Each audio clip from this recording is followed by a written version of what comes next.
പ്രിയമുള്ള വിദ്യാർത്ഥികളെ, എല്ലാവർക്കും പുതിയൊരു വീഡിയോയിലേക്ക് സ്വാഗതം. ഇന്ന് നമ്മൾ 7ാം ക്ലാസ് അടിസ്ഥാന പാഠാവലി കുമ്മാട്ടി എന്ന പാഠഭാഗത്തിലെ അതിൻ്റെ ആക്ടിവിറ്റീസും മറ്റു കാര്യങ്ങളൊക്കെ നമുക്ക് ഇന്നത്തെ വീഡിയോയിൽ മനസ്സിലാക്കാം. അതിൻ്റെ ഉത്തരങ്ങളൊക്കെ എഴുതാം. ഓക്കെ, അപ്പോൾ നമ്മൾ വീഡിയോയിൽ ആദ്യമാണെങ്കിൽ, ഈ ചാനൽ ആദ്യമാണെങ്കിൽ മക്കൾ ഒന്ന് സബ്സ്ക്രൈബ് ചെയ്യുക കേട്ടോ. ഓക്കെ, അപ്പോൾ നമുക്ക് വീണ്ടും ഇതിൻ്റെ പഴയ ബാക്കി പാഠഭാഗങ്ങളൊക്കെ നിങ്ങൾക്ക് നോട്ടിഫിക്കേഷനായി ലഭിക്കും. നിങ്ങളുടെ ഫ്രണ്ട്സിന് കൂട്ടുകാർക്കൊക്കെ ഒന്ന് അയച്ചു കൊടുക്കാം. നമുക്കൊന്ന് ഓരോന്നായിട്ട് നോക്കാം. ഇവിടെ കുമ്മാട്ടി എന്ന പാഠഭാഗമാണ്. അത് കേരള ഫോക്ലോർ CR രാജഗോപാൽ എന്നതാണ്, അദ്ദേഹം എഴുതിയതാണ്. ഇനി നമുക്ക് ചോദ്യങ്ങൾ ചർച്ച ചെയ്യാൻ കണ്ടെത്താം. പാഠഭാഗം വായിച്ച് കണ്ടെത്തിയ സവിശേഷതകൾ ചർച്ച ചെയ്ത് കുറിപ്പ് തയ്യാറാക്കുക. സൂചനകൾ. എന്താണ് കുമ്മാട്ടിക്കളി? കുമ്മാട്ടിക്കളിയുടെ വേഷ സവിശേഷതകൾ എന്തെല്ലാം? കുമ്മാട്ടിക്കളിയുടെ ആഘോഷ രീതി എങ്ങനെയുള്ളതാണ്? എന്താണ് കുമ്മാട്ടിക്കളി? തൃശ്ശൂർ ജില്ലയിലും പരിസരങ്ങളിലും ഓണക്കാലത്ത് ആർപ്പുവിളിച്ച് വില്ലുകൊട്ടി വീടുകൾ തോറും കയറിയിറങ്ങി കുട്ടികളും ചെറുപ്പക്കാരും അവതരിപ്പിക്കുന്ന നാടോടിക്കലയാണ് ദേശക്കുമ്മാട്ടി. അനുഷ്ഠാനാംശം കുറഞ്ഞ പ്രാദേശിക കലാരൂപമായ കുമ്മാട്ടി ആദ്യകാലത്ത് മനകളിലും തറവാടുകളിലും നായന്മാർ അവതരിപ്പിച്ചിരുന്നതാണ്. ഇന്ന് ദേശത്തെ എല്ലാ ജാതിക്കാരും പങ്കെടുക്കുന്ന ദേശോത്സവമായി ഇത് മാറിയിരിക്കുന്നു. ഇനി കുമ്മാട്ടിക്കളിയുടെ വേഷ സവിശേഷതകൾ എന്തെല്ലാമാണ്? മാറ് കണക്കിന് നീളത്തിൽ മെടഞ്ഞ പുല്ല് കാലിൽ നിന്ന് മുകളിലേക്ക് കെട്ടുന്നു. കാലിലും കയ്യിലും 3 കെട്ട്, മാറിലും ചുമരിലും അരയിലും ഓരോ കെട്ട് എന്നാണ് കണക്ക്. വ്യക്തിയെ അറിയാതിരിക്കാൻ തലയിൽ മുണ്ടുകെട്ടി അനുഷ്ഠാനപരമായ മുഖാവരണം വെക്കുന്നു. ദൈവാധീനത്തിനു വേണ്ടി ആദ്യം ഹനുമാന്റെയോ കൃഷ്ണന്റെയോ മുഖാവരണമാണ് കെട്ടുക. പന്നിക്ക് വാഴച്ചപ്പാണ് വേഷം. ഓക്കെ, ഇനി കുമ്മാട്ടിക്കലയുടെ ആഘോഷ രീതി എങ്ങനെയുള്ളതാണ്? കുമ്മാട്ടി കെട്ടിക്കഴിഞ്ഞാൽ എല്ലാവരും ആർപ്പ് വിളിച്ച് അടുത്തുള്ള ആരാധനാലയത്തിൽ പോയി നാളികേരം അടയ്ക്കുന്നു. കിഴക്കുംപാട്ടുംകര കുമ്മാട്ടി സംഘം പനമ്പുള്ളിക്ക് ക്ഷേത്രത്തിലും ഊരകം കുമ്മാട്ടി അമ്മ തിരുവടിയുടെ ക്ഷേത്രത്തിലും നമിച്ചുകൊണ്ടാണ് കളി ആരംഭിക്കുന്നത്. ഓരോ സംഘത്തിലും 5 or 6 കുമ്മാട്ടികളും സംഘനേതാവായി തള്ളയും ഉണ്ടാകും. 4-5 പാട്ടുകാരും ഏകതാളത്തിൽ കൊട്ടുന്ന 2 or 3 വില്ലുകൊട്ടക്കാരും ചേർന്നാണ് ദേശക്കുമ്മാട്ടി. ഇനി വിശകലനം ചെയ്യാൻ കുറിപ്പ് തയ്യാറാക്കാം. കാർഷികോത്സവങ്ങളും നാട്ടുത്സവങ്ങളും ജനമൈത്രി നിലനിർത്താൻ സഹായിക്കുന്നത് എങ്ങനെ? പാഠഭാഗവും മറ്റു സന്ദർഭങ്ങളും വിശകലനം ചെയ്ത് കുറിപ്പ് തയ്യാറാക്കുക. എങ്ങനെ ജനമൈത്രി ഉണ്ടാകുന്നത്? പ്രാദേശിക കലാരൂപമായ കുമ്മാട്ടി ആദ്യകാലത്ത് മനകളിലും തറവാടുകളിലും നായന്മാർ അവതരിപ്പിച്ചിരുന്നതാണെങ്കിലും ഇന്ന് ജാതിഭേദമില്ലാതെ എല്ലാവരും പങ്കെടുക്കുന്ന കൂട്ടായ്മയുടെ ഉത്സവമാണ്. ഓണം, പുലികളി, കുമ്മാട്ടിക്കളി തുടങ്ങിയവെല്ലാം നാനാജാതി മനസ്സരും പങ്കെടുക്കുന്ന ആഘോഷങ്ങളാണ്.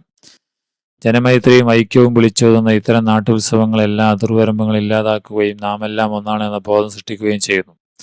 മതേതര മൂല്യങ്ങൾ കാത്തു സൂക്ഷിക്കപ്പെടേണ്ടതാണെന്ന് ഗ്രാമീണ നിഷ്കളങ്കതയും സാംസ്കാരിക തനിമയുമുള്ള ഇത്തരം നാടോടിക്കലകൾ നമ്മെ ഓർമ്മിപ്പിക്കുന്നു. ഓക്കെ, ഇനി അടുത്തത് കാർഷികോത്സവം. നമ്മുടെ നാട്ടിലുമുണ്ട് കാർഷികോത്സവങ്ങളും നാട്ടുത്സവങ്ങളും. കാളവേല വേറെ ഏതാണ്? നാട്ടിലെ കർഷകരെ കൂടിയുടെ സഹായത്തോടെ സ്കൂളിൽ ഒരു കാർഷികോത്സവവും നാട്ടുത്സവം സംഘടിപ്പിക്കുക. കാർഷികോത്സവത്തിന് നാട്ടുത്സവത്തിന്റെ പ്രചാരണത്തിന് നോട്ടീസ്, കാര്യപരിപാടി, പോസ്റ്റർ, ബാനർ എന്നിവ തയ്യാറാക്കാം. ഇവ ഡിജിറ്റലായും തയ്യാറാക്കാം. അല്ലേ? കാളവേല, വേല, പൂരം, ഓണം, വിഷു, മരമടി, അല്ലേ? ഇനി അതിൻ്റെ പോസ്റ്റർ ഇതൊക്കെ ഡിജിറ്റലായി നമ്മൾ തയ്യാറാക്കേണ്ടതാണ്. അടുത്തത് വിവരണം തയ്യാറാക്കുക എന്നുള്ളതാണ്. ഞങ്ങൾ കണ്ട കാർഷികോത്സവവും നാട്ടുത്സവവും എന്നതിനെ അടിസ്ഥാനമാക്കി ഒരു വിവരണം തയ്യാറാക്കുക എന്നുള്ളതാണ്. എങ്ങനെ നമുക്ക് തയ്യാറാക്കാം? അപ്പം ഞങ്ങൾ കണ്ടാന്നാണ്. അപ്പം നിങ്ങൾ കണ്ടതാണ് എഴുതേണ്ടത്. നമുക്കവിടെ ഒരു മാതൃക ആയിട്ട് ഒന്നും തരാൻ കഴിയില്ല, നിങ്ങൾ സ്വന്തമായി ചെയ്യേണ്ടതാണ് കേട്ടോ. അടുത്തത് ഡോക്യുമെന്റ് തയ്യാറാക്കാം. നമ്മുടെ നാട്ടിലെ ആഘോഷങ്ങൾ, അനുബന്ധങ്ങൾ ഉൾപ്പെടുത്തി ഡോക്യുമെന്റ് തയ്യാറാക്കാം. അനുയോജ്യമായ ശബ്ദ വിവരണം കൂടി ഉൾപ്പെടുത്തണം കേട്ടോ. ഇനി അത് നിങ്ങളും വ്യക്തിപരമായി ചെയ്യേണ്ടതാണ് കേട്ടോ മക്കളെ. നെൽകൃഷിയുമായി ഡോക്യുമെന്ററി എന്ന് പറഞ്ഞാൽ നമ്മളത് എഴുതണമല്ലല്ലോ, വീഡിയോ അല്ലേ. നെൽകൃഷിയുമായി ബന്ധപ്പെട്ട ഒരു നാടൻ പാട്ടാണ് ചുവടെ നൽകിയിരുന്നത്. കൂടുതൽ വിത്തിനങ്ങൾ ചേർത്ത് പാട്ടുക. എന്തെല്ലാം നെല്ല് പൊലിക, ചെന്നെല്ല് വിത്ത് പൊലിക പൊലി, ചെന്നെല്ല് വിത്ത് പൊലിക, കുഞ്ഞിക്കഴമ പൊലിക പൊലി, കുഞ്ഞിക്കഴമ പൊലിക. അപ്പോ അതുപോലുള്ള വേറൊരേതാണ്? ഏതാണിതാ? പൊൻകിളി വാലി പൊലിക പൊലി, പൊൻകിളി വാലി പൊലിക, മുണ്ടകൻ നെല്ല് പൊലിക പൊലി, മുണ്ടകൻ നെല്ല് പൊലിക, നവരപുഞ്ച പൊലിക പൊലി. അങ്ങനെ ഈ വരികൾ മുഴുവനായിട്ട് നിങ്ങൾക്ക് എഴുതാവുന്നു കേട്ടോ. ഇനി അടുത്ത് കൃഷിപ്പാട്ടുകൾ ശേഖരിക്കുക എന്നുള്ളതാണ്. അതിൽ കുറച്ച് കൃഷിപ്പാട്ടുകളുണ്ട്. തിത്തോയി തെയ്തൈ പൂന്തോയി കണ്ടം പൂന്തോയി കണ്ടത്തിൽ എന്ത് പൊലിവോം പൂന്തോയി കണ്ടത്ത് ഞാറി പൊലിവോം പൂന്തോയി കണ്ടത്തിൽ എന്ത് പൊലിവോം പൂന്തോയി കണ്ടത്തിൽ കാള പൊലിവോം ഇങ്ങനെയുള്ള കൃഷിപ്പാട്ടുകൾ മുമ്പ് ഉണ്ടായിരുന്നു അല്ലേ?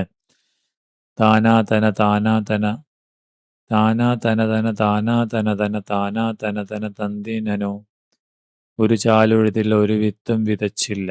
ഇങ്ങനെ കൃഷിപ്പാട്ടുകൾ ധാരാളമുണ്ട്. ഞാൻ ജസ്റ്റ് ഇങ്ങനെ സ്ക്രോൾ ചെയ്ത് കാണിക്കാം കേട്ടോ. നിങ്ങൾക്കത് എഴുതാവുന്നതാണ്. അരയോ അരയോ കിങ്ങിണി അരയോ നമ്മക്കണ്ടം കാരക്കണ്ടം കാരക്കണ്ടം നട്ടിടുവേ അരയരയോ കിങ്ങിണി അരയോ 1000 കാളയും വന്ന് 1000 ആളും വന്ന് 1000 വെറ്റ കൊടുത്ത് അരയരയോ കിങ്ങിണി അരയോ ഉണ്ടോ? ഇതുപോലുള്ള കൃഷിപ്പാട്ടുകൾ ഏലയ്യ ഏലയ്യ ഏലയ്യ ഏലയ്യ കൊയ്യാമ്പൊരടി പെണ്ണാളെ ഏലയ്യ ഏലയ്യ കറ്റ കട്ടടി പെണ്ണാളെ ഏലയ്യ ഏലയ്യ മാനമിരണ്ടടി പെണ്ണാളെ ഏലയ്യ ഏലയ്യ നാളെ ഏലയ്യ ഏലയ്യ നെല്ല് കൊയ്യട കോര എനിക്ക് വയ്യൻ്റെ അമ്മ കറ്റ കട്ടട കോര എനിക്കെൻ്റെ വയ്യൻ്റെ അമ്മ. ഇങ്ങനെയുള്ള നല്ല രസകരമായ കൃഷിപ്പാട്ടുകൾ നമുക്ക് എഴുതിയെടുക്കാം. ഓക്കെ, അപ്പോൾ ഇത്രയാണ് ഈ വീഡിയോയിൽ. അടുത്ത ക്ലാസ്സിൽ ബാക്കി ചാപ്റ്റർ 3ൻ്റെ കാര്യങ്ങളും അതിൻ്റെ ഡീറ്റെയിൽസ് ആയിട്ടുള്ള വിവരങ്ങളും നമ്മുടെ ചോദ്യങ്ങളും ഉത്തരങ്ങളൊക്കെ വരും. അപ്പോൾ മക്കൾ ചാനൽ സബ്സ്ക്രൈബ് ചെയ്യുക. നിങ്ങൾക്ക് കൂട്ടുകാർക്ക് ഫ്രണ്ട്സിനൊക്കെ അയച്ചു കൊടുക്കുക. വീഡിയോ ഷെയർ ചെയ്യുക, ലൈക്ക് ചെയ്യുക. Okay, thank you.